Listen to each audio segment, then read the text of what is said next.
Hey everybody, back for Heresy Hump Day. Just going to do a little bit of a table update today. I don't always do chats on Heresy Hump Day. It just so happens in the last couple of weeks I've had a lot to talk about and enjoyed doing that actually. And so I do expect to do more of those in the future, but I just wasn't really inspired today to do a painting chat, and so I'm going to do something different. I'm going to do a table update, which is quite normal, but then I am going to just show some progress on some things, and then as well talk about what's up next, and just a couple of things that I picked up, which will also be some product reviews in the future, but just kind of do a little bit of a loot showing of things. And so I've got my HQ finished, and I've got the Goblin war boss here. So yeah, he's on his wolf.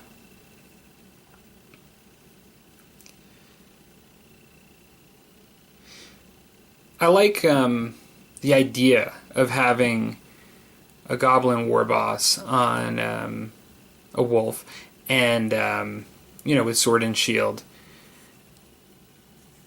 I don't know. I'm a little unsure about the face on this guy. Like, I'm not sure I like him as much as the plastic goblins and my other wizards.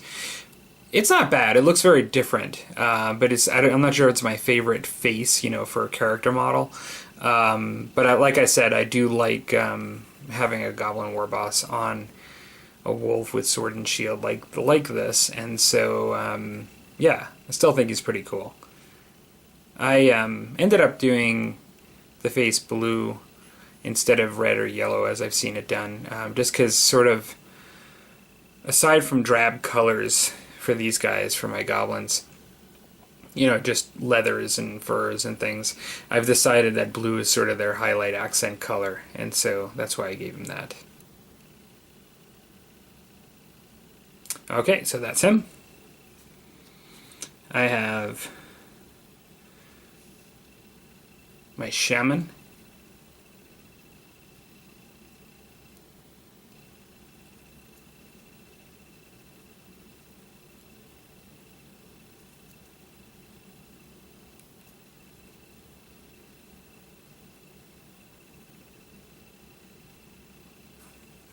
And then I have another shaman.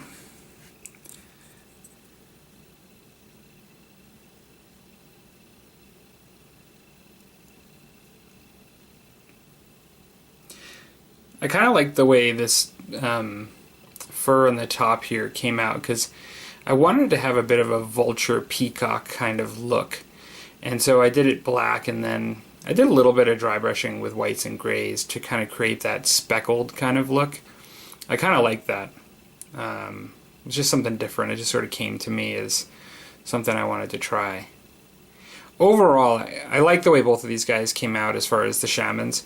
Overall, I like the other one better just because I just like the old style sculpt a little bit better with the face. Just very characterful.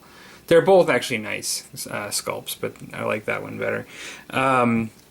It was funny, when I finished my goblins, as much as I really liked the way they were coming out and I enjoyed doing them, it took me longer than I wanted to do.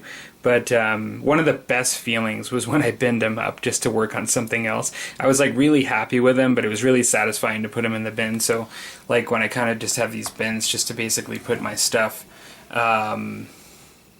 away, it was just really cool to just get them all in there and put them away. And now I'm just going to put my HQ in there, and I will get them out of sight and clear my table so I have these guys to use once I have a couple of other units done.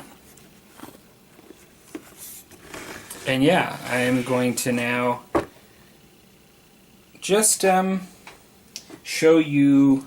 Not a whole lot to show on these, but they are sort of coming along as I'm in between projects and things. I'm doing these. It's a bit of sloppy just getting the paint on the wood right now, but I did prime these houses and then got a first color on the wood pieces, and I try to get into all the nooks and crannies with the wood so when I go over it I can clean it up, but that I have it in the hard to reach spots like under there and stuff where there's wood that's going to be under this. Now, one of the things that I have the other one here too, one of the things that I've decided to do, because as you know, I kind of mentioned that the thing that I wasn't that happy with was the way this air dry clay came out, the way it was holding detail and stuff. Initially, I was going to try to do this as a thatched roof, so sort of like a yellow thatched roof. But now that I've seen the way it's come out with the air dry clay, what I think it's probably more suited for is a turf roof, which the Vikings did as well. And so I'm thinking of just painting it dark brown and putting a bit of green in it and then just some flock, but trying to keep these rows distinguished, making it a bit of a turf sod house. I think that's what I'm going to do. Interested in your guys' thoughts on that, but I think that might be the way to go to make them, to sort of salvage the way the roof piece. Although overall I am quite pleased with it. I think that they're going to do what they're supposed to do for Dark Ages. So I've showed this stuff already, but next up I've got some Saga minis, and then I also have some plastic sprues that I'm using for the Warriors. So I've got Warriors coming up where I'm going to be just supplementing my Warriors. Now I'll probably show these because I'm using the same models as I used my Levies, but I'm doing them up differently to do them as Warriors. So I'll show how they come out, and then I'll definitely show these character models for Saga. So I have, I think I got the names wrong, or not wrong, but didn't even say them last time because I didn't know them off the top of my head. But I've got Harold, Gareth, and Leofwin.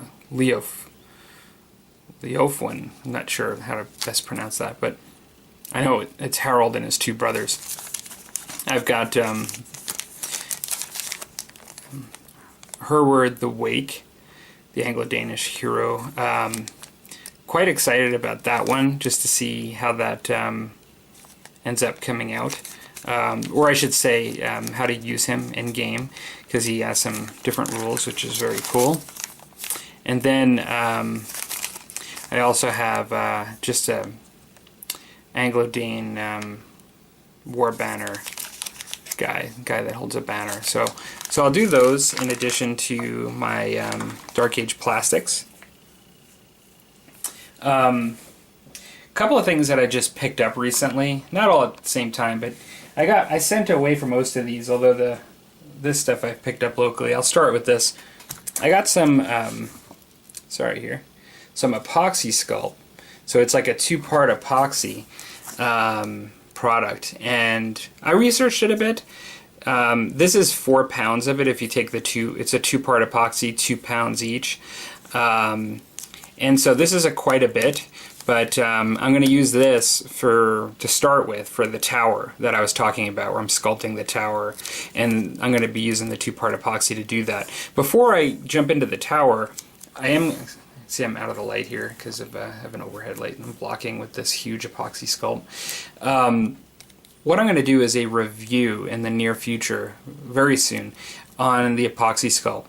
Not only just how to use it, just from what I've seen here, and basically mixing it just to show how it looks and works on video, but also I'm gonna sculpt like 3 little sections of stone wall on a piece of MDF, and what I'm gonna do a bit of a test just so I can see how I guess the working time is supposed to be from like 15 minutes in from mixing it to about 3 hours of the ideal working time. So I wanted to get a sense of what it was going to be like, to its workability over that time.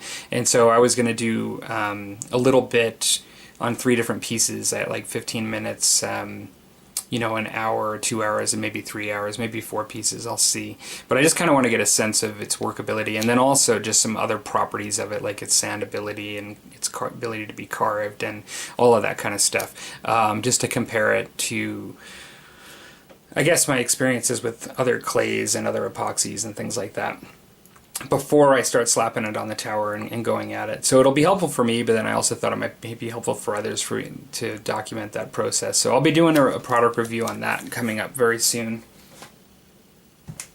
I haven't pulled it completely out of the bag, but for those of you on the other side of the pond in the UK, you'd be very familiar with this. But it's rubberized horsehair.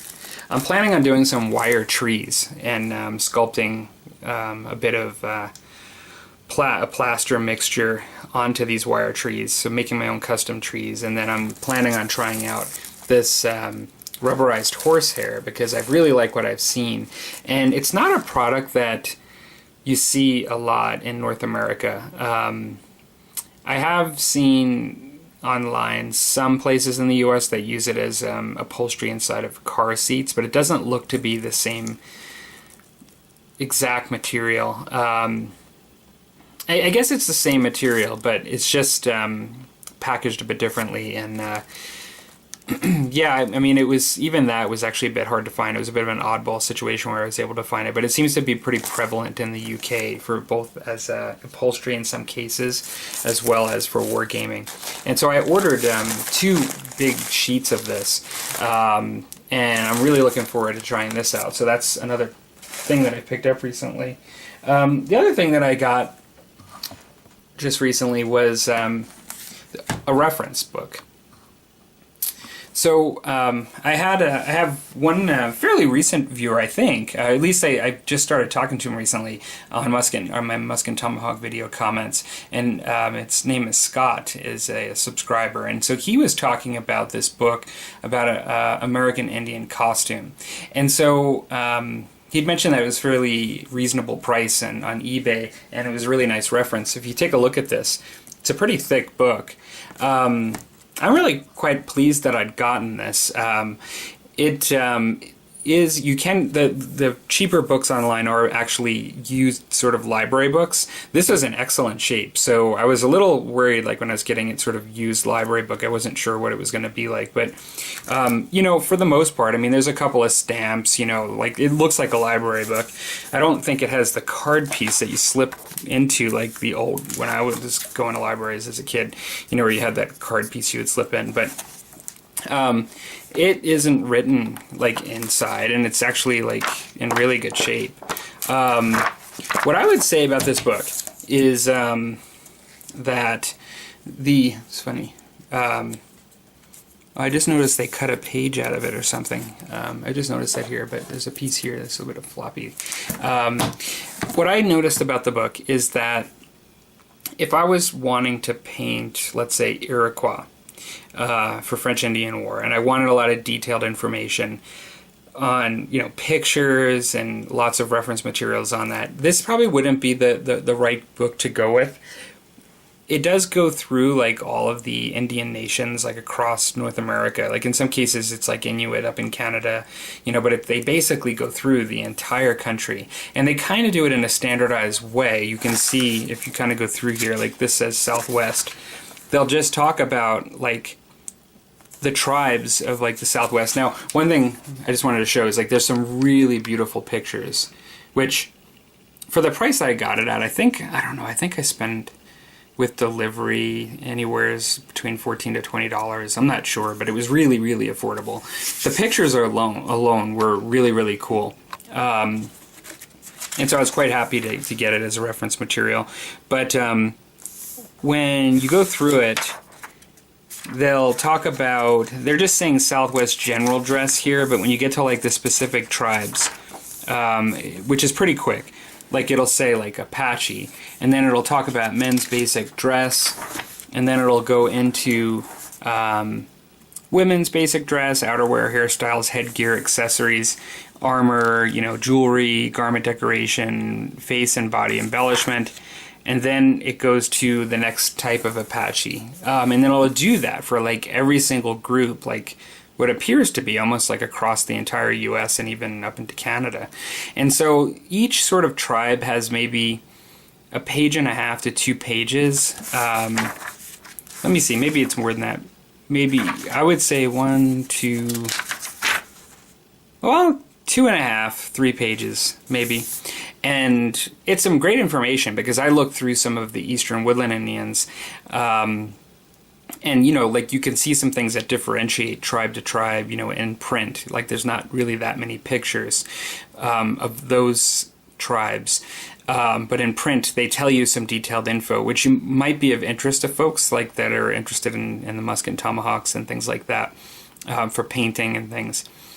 The other thing I just sort of noticed is as you go west in the book, there seems to be more and more pictures and more detail, than the East Coast, like the Southeast and the Northeast of the United States. I don't know the reason for that, but I suspect part of it is that, First Nation natives, like society, like sort of got hit first, on the East Coast culturally. And then as expansion went westward, culture was impacted later and later and later.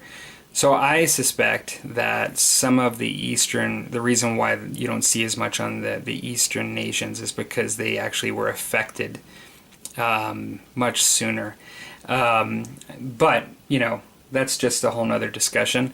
But, because it is apparent when you look at the book, there's just less pictures and less info in that way as you are on the eastern side versus going out west. Now, some of you know that in the future someday I'd like to maybe do some Old West gaming, and I've even talked about doing some in tribal, like some Skraelings. And so I guess for me, I'm really happy with the book because it's really like a general volume, across many nations and peoples, native folks in North America. And so I could use the information when using it for a Western sort of game, for miniature gaming, for painting models and things.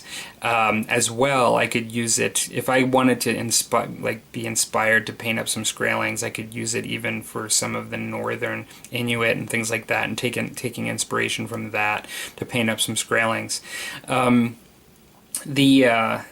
The other thing too is that I do have an interest in the cultural piece, and so I do enjoy the idea of maybe just reading through this at times. And I'd be one to be watching a movie and it having a certain location and representing something and wanting to just look into it further. And so they call it an encyclopedia of American Indian costume. So I think that that will be interesting to have. So yeah. So if you just type in, if you're interested in American Indian costume into eBay, if you're interested in one of these, this is by Josephine Patrick. It's an interesting book. If you're wanting to use it as a primary source for painting, I would probably still go to the Ospreys first. To see the plates and some of the stuff that they have. But if you're wanting to supplement that and have some interesting details that you may not even get in those plates, but just some interesting things, I think this would be a very good thing to supplement with as well. So I think I'm going to keep it short today. That's my Heresy Hump Day update. Like I said, I will be doing this fairly soon. I'm going to be still just working at my leisure on these sort of houses, getting them done, but then next on the table, what you'll probably be seeing pretty soon is just more Saga. And then after that, I will be, after Saga, coming right back to Goblins to be able to play some Age of Sigmar with friends and stuff. So, alright everybody, hope everybody's week's going well, and I'll talk to you later.